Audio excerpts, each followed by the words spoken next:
पग म सा प म प सा म ग म सा ग सा नि सा प नि सा ग हे उजिते गई यारेर गई नतिजा आफ्नैतिर पारेर गई तुमा खेलिरहन्छौ तिमी धड्कन बनेर यो ओठमा गुन्जिरहन्छौ। ताईसँग बोल्नको लागि भए पनि गाउने भन्ने कुरा त जस्तो जस्तो गाउँला, ताईसँग बोल्नको लागि भए पनि कल गर्छु भनेर मैले कल गरेँ। कल गरेपछि मेरो कल उठ्यो अनि दाइले हेलो भन्ने बित्तिकै मलाई डर पनि लाग्यो के गर्ने होला। अनि त्यही पनि मैले आफूले कन्ट्रोल गरेर दाइलाई अभिवादन गरेँ। उहाँले मलाई स्वागत गरे। मुकुट कानमा कुण्डल अधरमा बन्सी सजेको शिरमा मुकुट कानमा कुण्डल अधरमा बन्सी सजेको सुन न सखी क्या मिठो बन्सी कृष्णको बजेको पीठमा चौलाको भारी खाली घोडा गे गरु बाटो हो पीठमा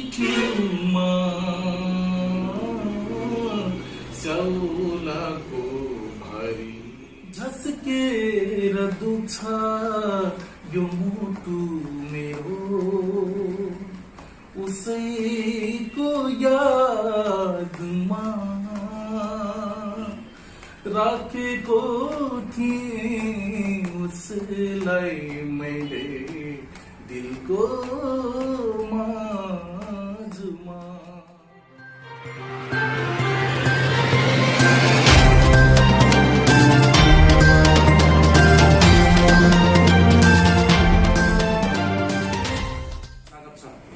दीपक सर नमस्कार, धन्यवाद। म कुराकानीलाई अगाडि बढाउन चाहन्छु। धीरेनजी, अब आफ्नो छोटो परिचय दिनुहोस् न आम दर्शक श्रोताहरूलाई। हजुर, दर्शक तथा श्रोतावृन्द, म धीरेन्द्र विक सङ्गीत। म चाहिँ ग्रामथान गाउँपालिका वडा नम्बर 3 जो चाहिँ विराटनगरको छेउमै पर्छ, त्यहाँबाट आएको हुँ। मेरो परिचय यति नै हो। धन्यवाद आफ्नो छोटो परिचय दिनुभएकोमा। नेपाली गीत सङ्गीतमा कहिलेदेखि लाग्नुभएको अथवा के छ त्यस बारेमा भनिदिनुहुन्छ कि? गीत सङ्गीत भन्ने कुरा मैले जान्ने बुझ्ने भएदेखि नै मैले गीत सङ्गीतको बाटो अँगालेको हुँ। गीत सङ्गीतमा मेरो धेरै अभिरुचि छ है। सानैदेखि नै म गीत सङ्गीतमा लागेको भनेर भन्न चाहन्छु सर। कुराकानीहरूलाई एकछिन थाती राखेर गीतबाटै सुरु गरौँ। हजुर, हुन्छ। पहिलो गीत कुन गीत सुनाउन चाहनुहुन्छ? म सबैभन्दा पहिले प्रभु श्रीकृष्णलाई स्मरण गर्दै एउटा उहाँको गाथा, एउटा उहाँको नाम रूपी एउटा भजन गाउन चाहन्छु। आशा छ तपाईँहरूले मन पराइदिनु हुनेछ र सकेसम्म राम्रो गर्ने कोसिस गर्छु। कृष्ण भजन गर्छु। हजुर।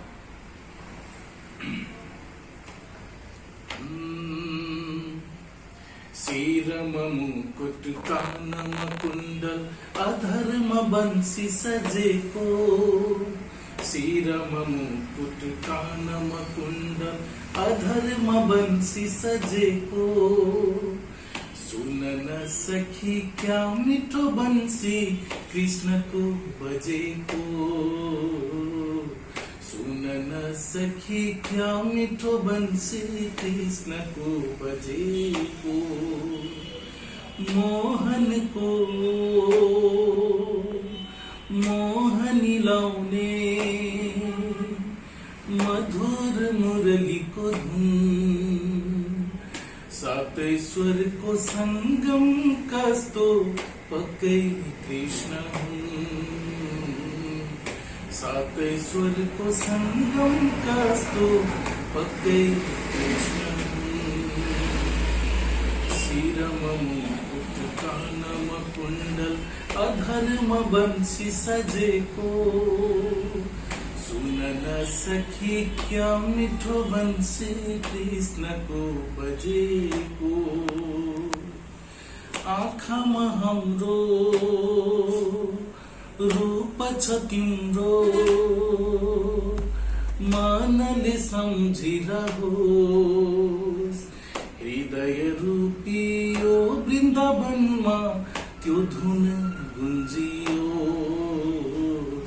हृदय रूपी यो वृन्दावनमा त्यो धुन गुन्जियोस् शिरमा मुकुट कानमा कुण्डल अधर्म वंशी सजेको सुन न सखी क्या मिठो बंशी कृष्णको बजेको सुन न सखी क्या मिठो बंशी कृष्णको बजेको। धन्यवाद। एकदमै मिठो गीत भजन सुनाउनु हो। वास्तवमा श्रीकृष्णको भक्त पनि हुनुहुँदो रहेछ है। अहिले के गर्दै हुनुहुन्छ? अहिले म खासै त्यस्तो केही गरिरहेको छु बसिबसाइ छ है। अनि अब त्यही हो, अब म्युजिकहरू यसो प्र्याक्टिस गर्छु।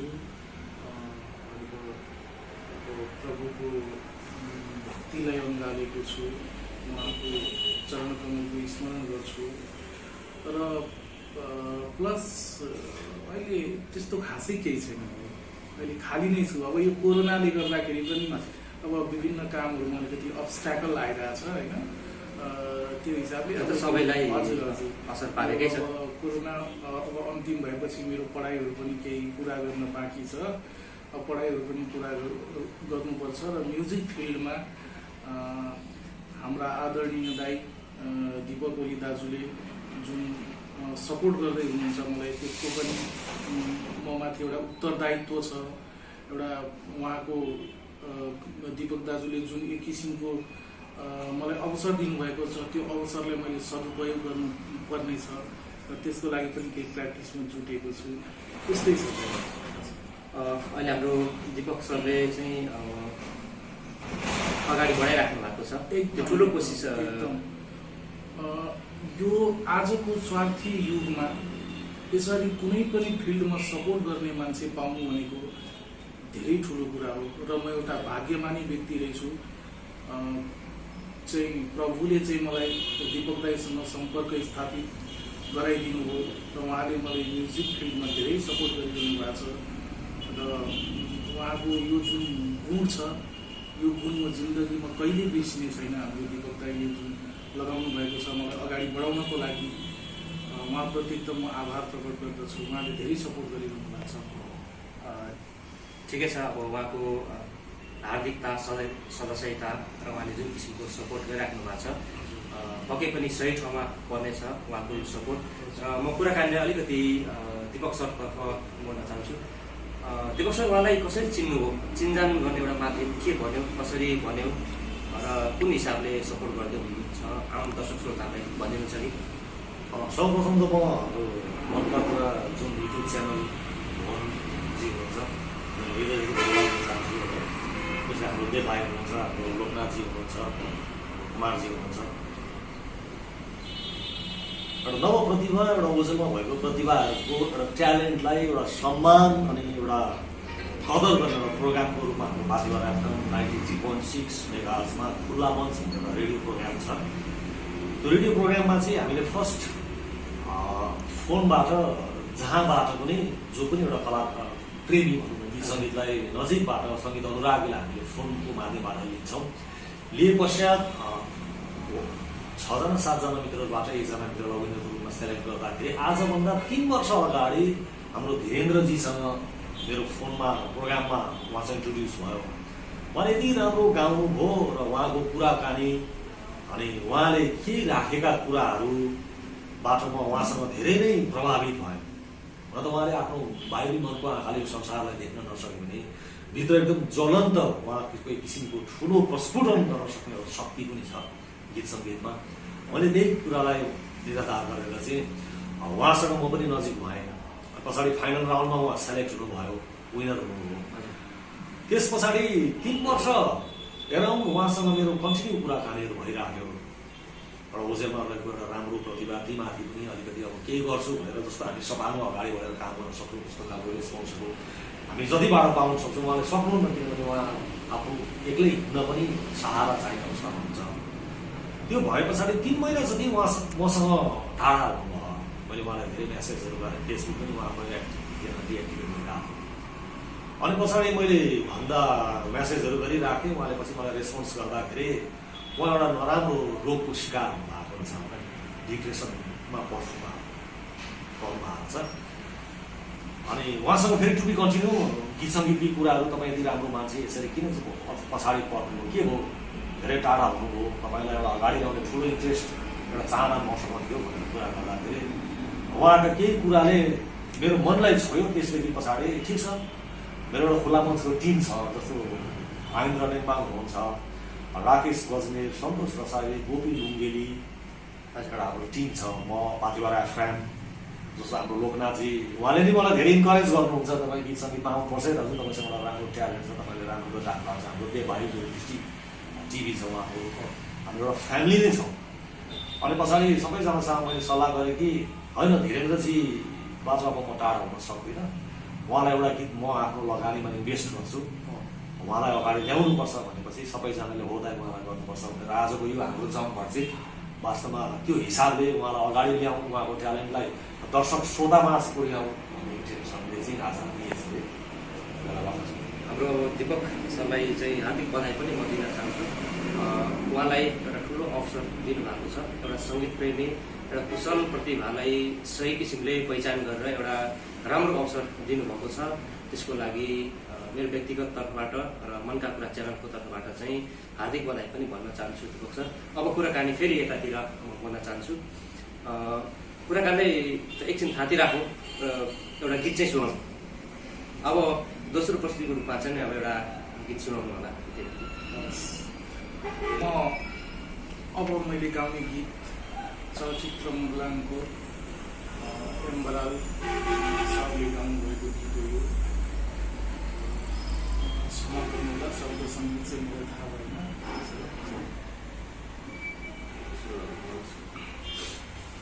मैले अब प्रस्तुत गर्न गइरहेको गीत एम बराल सरले गाउनुभएको हो। अब जुन हामी एउटा साँझबाजको सहारामा बसेर आफ्नो प्रस्तुति दिँदाखेरि अलिकति जुन किसिमको हामीले गर्न सकिन्थ्यो त्यो हाम्रो यो अलिकति छैन, त्यो किसिमको इन्भाइरोमेन्ट।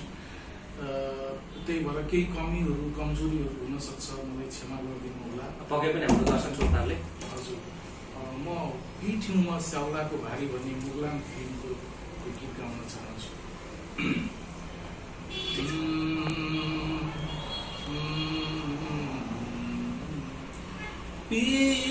पिठ्युमा स्याउलाको भारी खाली घोडा गे गरु बाटो हो पिठ्युमा स्याउलाको भारी खाली घोडा गे गरु बाटो गाउँ बेसी गर्ने कुनै नारी भेट्यो भने चिन्नु सोरै आना,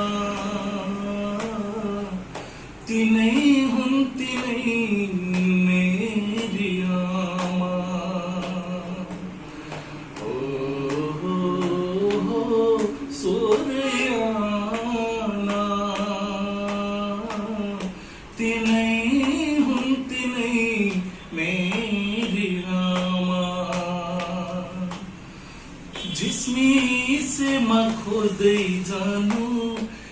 होलिन् पधेरीमा घाम लाग्दा भाखा हाल्दै घाँसे पाखेरीमा ओ झिसमिसेमा खोज्दै जानु होलिन् पधेरीमा घाम लाग्दा भाखा हाल्दै घाँसे पाखेरीमा दिनभरि चर्को घाम गर्ने मेला पात सन्तानकै लागि आखिर एकै दिन रात गोठमा पुवाली गाईले बाछो सम्झी हापा गरे पानी छाती समय भन्ने कतै बारे भोकै होलान् मेरा पानी साना तिनै हुन् तिनै मेरी आमा। धन्यवाद सर। तपाईँ फोटो छुने प्रस्तुति दिनुभयो। अघि दीपक सरले बिचमा डिस्कन्ट्याक्ट पनि भयो, धीरेन्द्रजीसँग चाहिँ डिस्कन्ट्याक्ट भयो, सम्पर्कहीन भयो।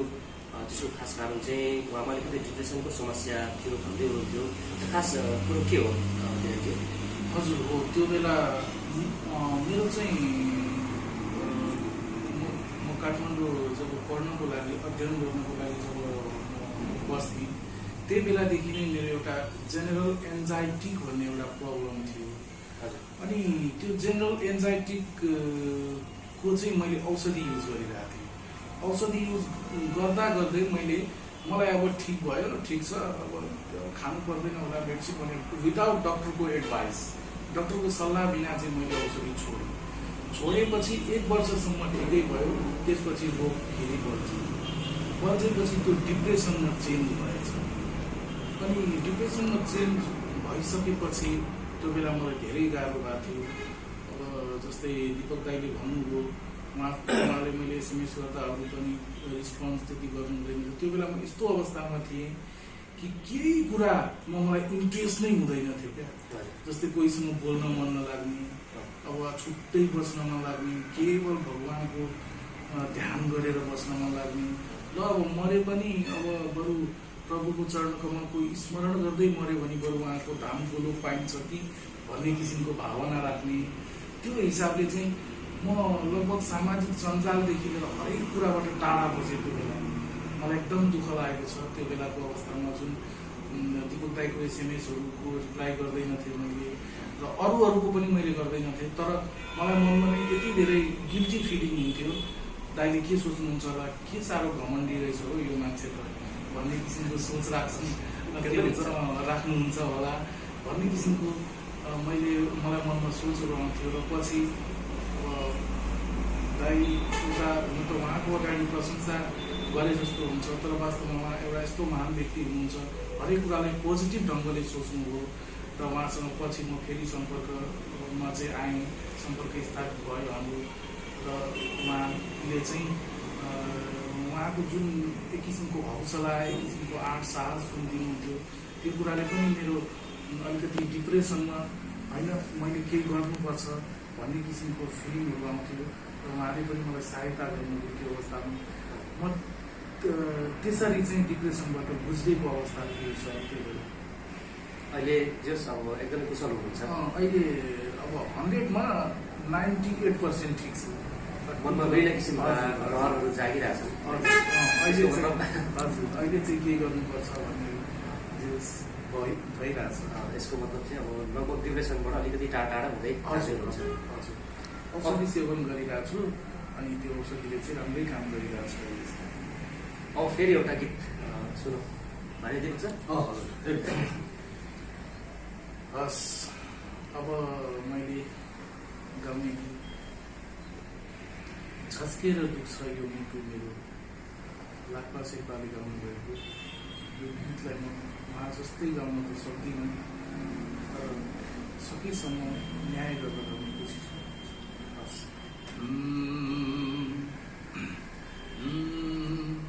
झस्केर दुख्छ यो मुटु मेरो उसैको यादमा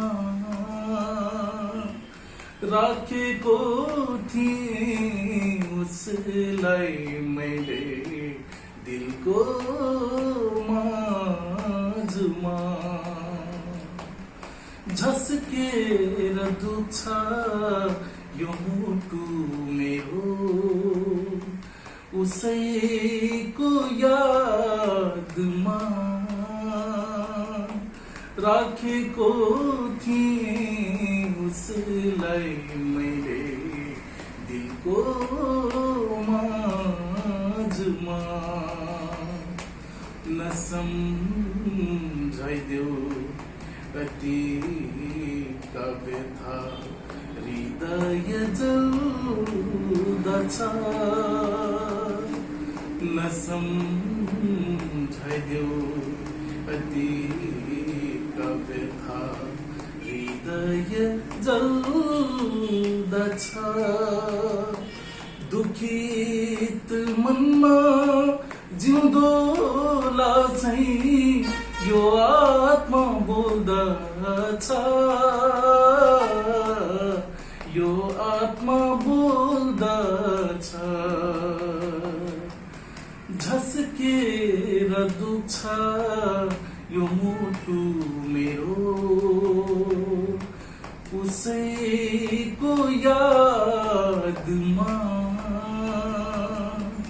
राखेको थिएँ उसलाई मैले दिलको माझमा झस्केर दुख्छ।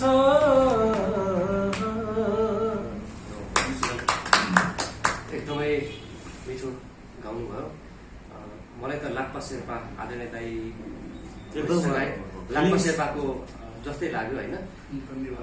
अहिले यहाँले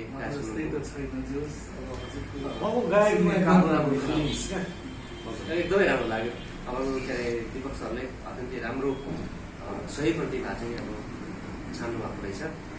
मलाई पनि अत्यन्तै खुसी लाग्यो उहाँसँग यसरी भेटिरहँदाखेरि उहाँसँग यसरी भालाकुसारी गर्न पाइरहँदाखेरि अत्यन्तै खुसी लागेको छ र भाग्यमानी पनि ठानेको छु कि म एउटा दृष्टिविहीन भएर पनि प्रतिभाको हिसाबले एकदमै धनी हुनुहुन्छ।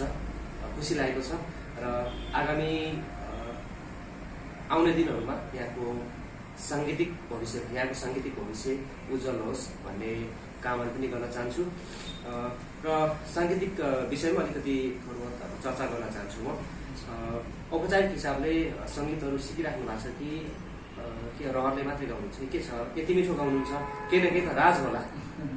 होइन भाइ, अब कस्तो भने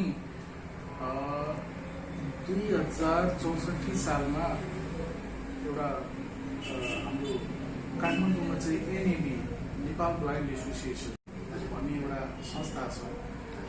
त्यसले चाहिँ वर्षमा एकचोटि सङ्गीतको फन्ड खुलाएर प्रत्येक त्यति बेला त विकास क्षेत्र थियो, विकास क्षेत्रबाट चाहिँ एउटा एक एकजनालाई छानेर चाहिँ सङ्गीत सिकाउने भनेर चाहिँ जुन एउटा प्रावधान थियो त्यो अहिले 16-17 जनासँग म पनि कम्पिटिसनमा भिडेँ र भेट्दाखेरि सौभाग्यवश पूर्वाञ्चल क्षेत्रबाट चाहिँ म छानिएँ।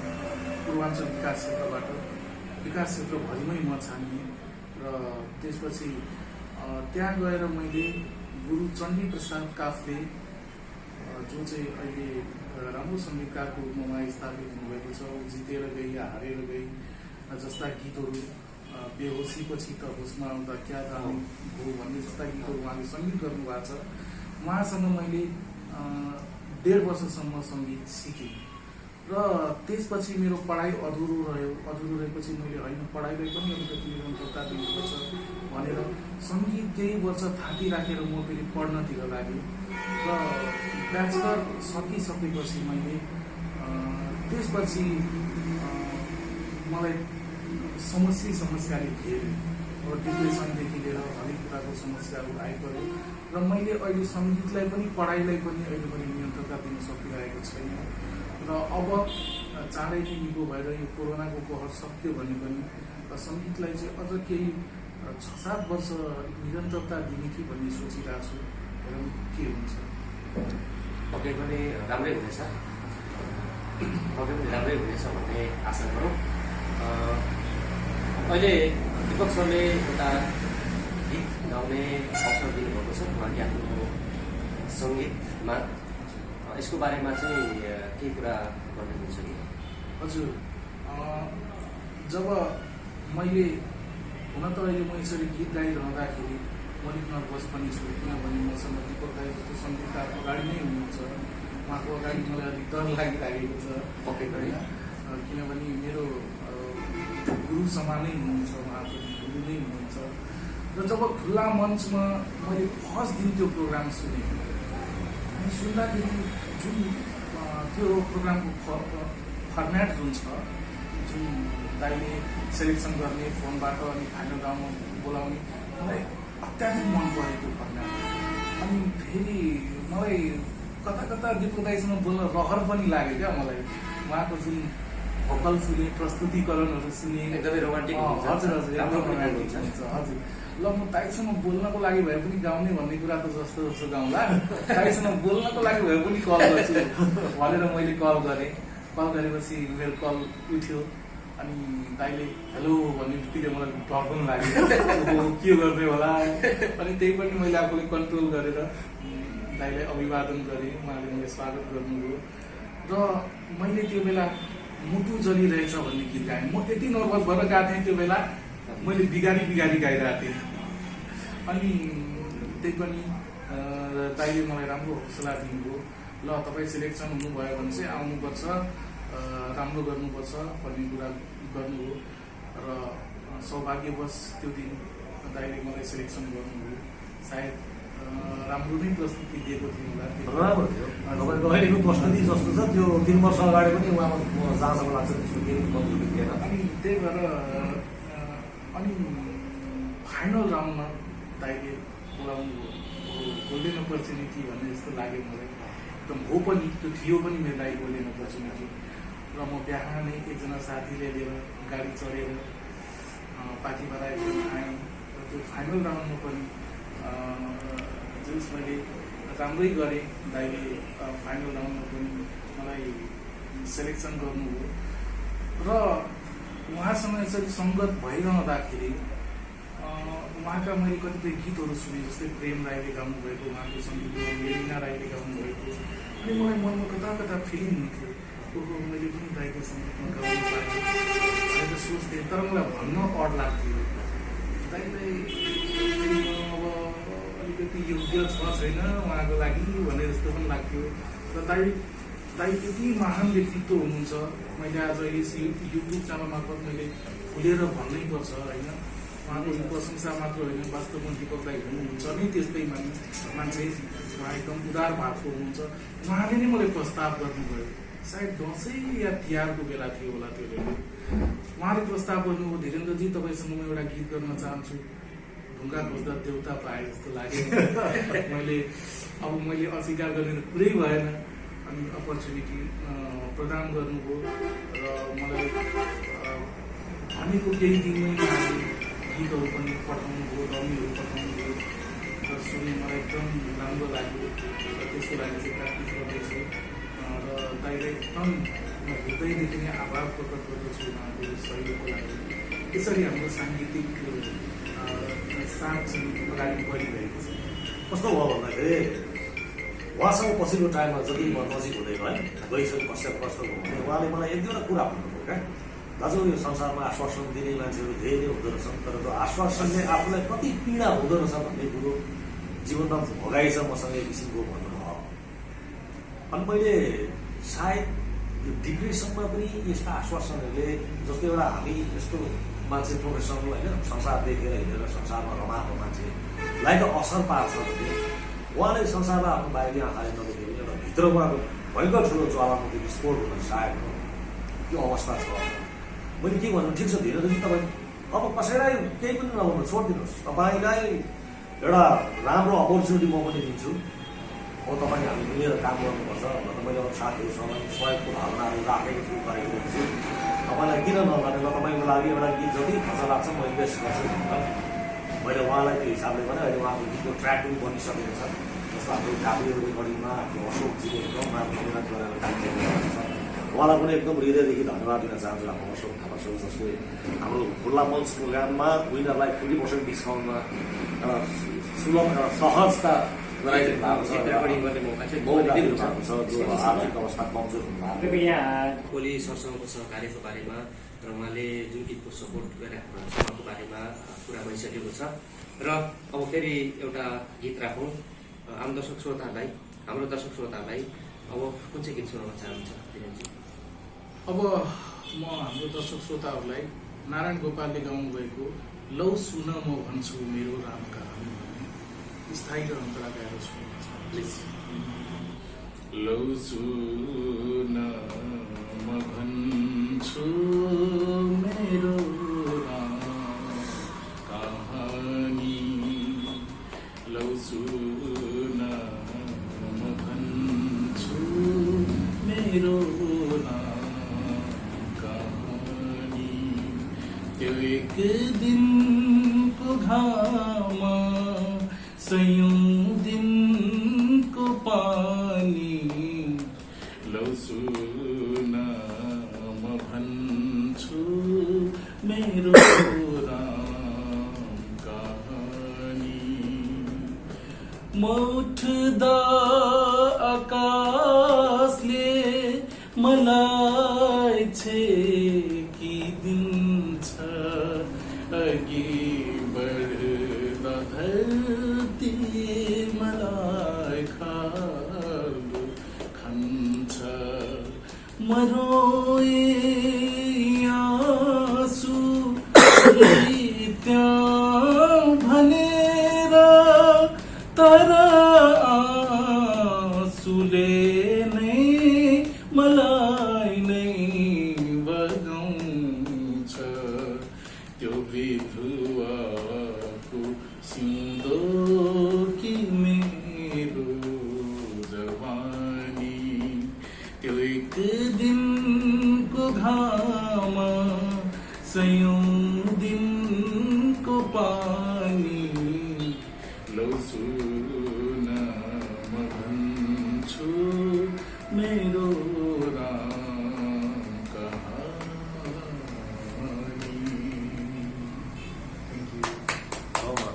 एकदमै राम्रो गाउनुभयो। आदरणीय दर्शकवृन्द, अब हामी कार्यक्रमको अन्तिम चरणमा छौँ र अन्तिम चरणमा हाम्रो धीरेन्द्र जीको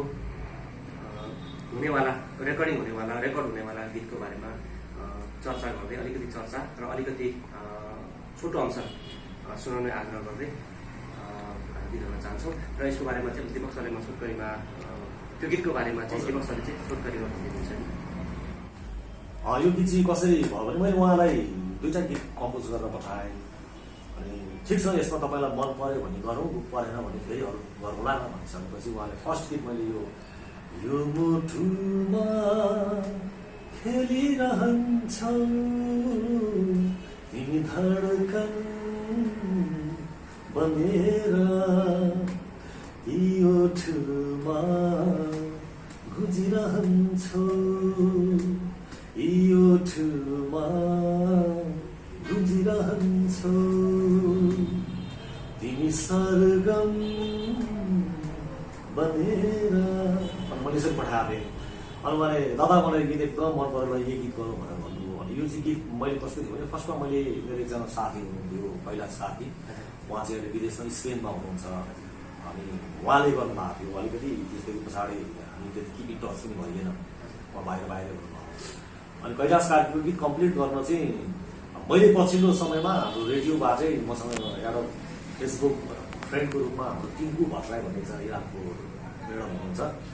अनि उहाँले मैले यसरी गर्दैछु, तपाईँ त्यस्तो इन्ट्रेस्टेड हुनुहुन्छ भने ठिक छ यसलाई कम्प्लिट गर्नुहोस् भन्दाखेरि अनि पछि उहाँले टिङ्कु भट्टराईले कम्प्लिट गर्नुभएको छ। अनि यो चाहिँ हामीले यो काव्य डिजिटल रेकर्डिङ स्टुडियोमा एक पार्ट यहाँ गर्दैछौँ अनि अर्को पार्ट काठमाडौँमै गर्दैछौँ हामीले।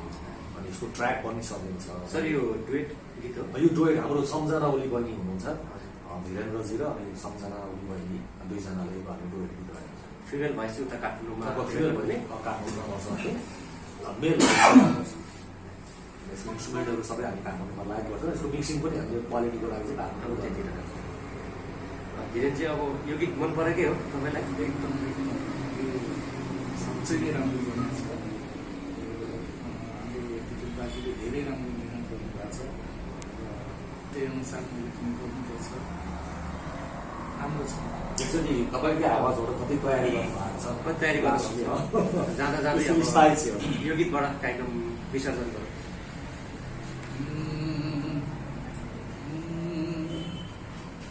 यो मुटुमा खेलिरहन्छौ तिमी धड्कन बनेर, यो ओठमा गुन्जिरहन्छौ तिमी सरगम सरगम